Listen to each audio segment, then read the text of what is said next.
taking a beginner's class can be framed as a chore, especially if you're not used to doing it or you're keen to get back into your own training as soon as possible. But it's important to remember that when we are in the coaching role, it's an opportunity to learn something twice. Or in other words, coaching the beginners is a great opportunity to test your understanding of the why and the how in Kendo. So I've run countless beginner trainings over the last 30 years and have also had the opportunity to observe heaps of other coaches in action. So with the benefit of this experience, I want to share with you a few things that I think are absolutely key in running a successful beginner training. So first things first, don't start with Reiki, especially if it's their first time or if you're working with kids. Now I know that this will probably challenge a lot of the unquestioned approaches we find in the dojo, but really if you think about it, who wants to spend their first couple of trainings learning how to sit on their knees? So whether it's their first night or if they've had a few weeks under their belt, there's still a lot of time to get the Reiki right.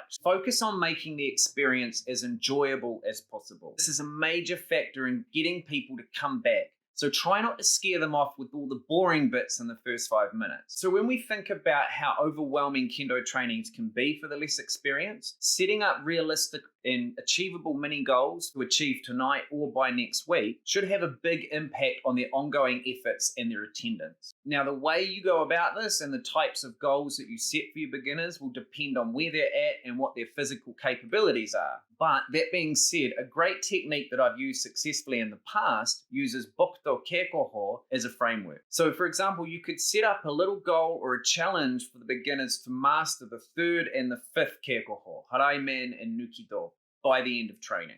And like I talked about in a previous episode, you can begin to chain or link the more complex skills together as they progress. For example, adding in a stamp or using okuriashi to move to a safe distance and perform their zanshin.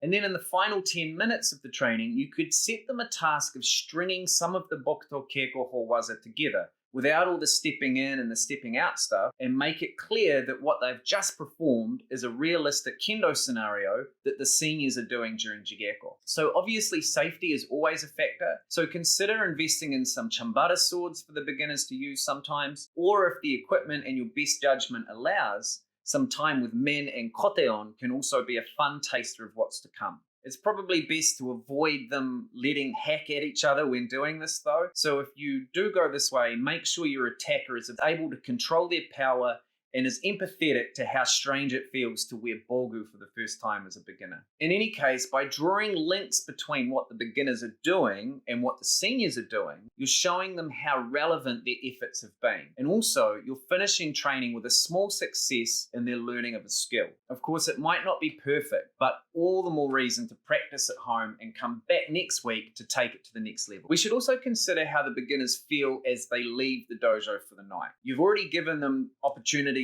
to experience a level of success and achieve a small but relevant goal early on. But how they feel about Kendo is only part of it. How do they feel about the people in the club? To get people coming back, we really need to help them feel like they're part of the Kendo community. I view it like this. It's important for our beginners to feel like they've found their people. Sometimes we can get caught up in the hierarchy of the dojo, but as much as possible, I think we need to show our newbies that our sensei and our senpai are people too. They may sit a little bit higher in the line, but they are there to be of service as well. So one thing you could try is to incorporate team building exercises into the training. For example, set up a partner exercise where each beginner is paired with a senior member for a specific exercise. Okay, so this might take some precious minutes away from the senior training, but surely the future of the club is just as important. The key here is to help the beginners get to know the other members and ultimately feel like they're part of the group. And if it isn't possible to incorporate the seniors, you can still achieve a great dynamic by encouraging the beginners to interact with each other. While that doesn't necessarily mean teaching each other, it could mean that you provide each peer with a problem and have them try to figure out a good solution together before checking in with you for guidance. So let me give you an example. Using Bokuto Keikoho again, you could, having taught several of the Bokuto Keikoho waza, suggest, okay, when someone comes in to strike your kote, what options do you have? Use your newfound knowledge of Bokuto Keikoho to come up with some option and put your hand up when you think you have a good example.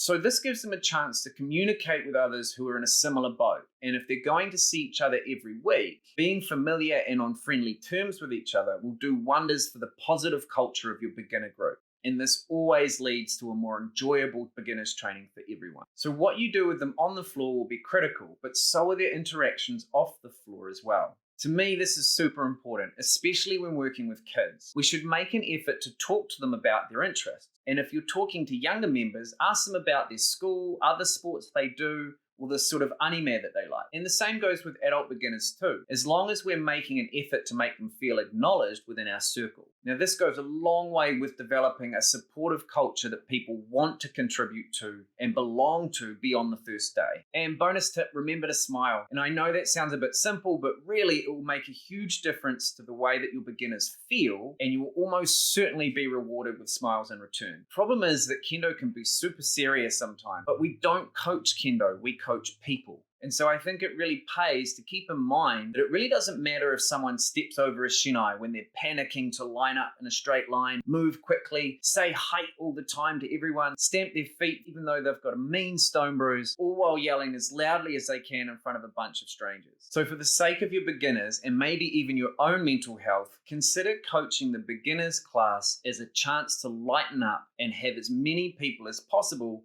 enjoy what Kendo has to offer, which means that all the discipline stuff can come a little bit later on. And finally, having someone new or injured take beginner's class can definitely be a good thing because it ensures variety in the content and the coaching approach. Your preferred way of coaching will no doubt differ to the others in your club, and this can mean that some of the more complex skills we need to teach can be delivered in a range of ways, and one of these ways will likely be a hit with one of the newbies. That said though, continuity for beginners is also important, especially because learning Kendo for the first time can be so overwhelming. So this means getting clarity on today's focus or the week's focus before you jump in. If you're the head coach, consider how clear this is to your assistant coaches when they're working with the beginners.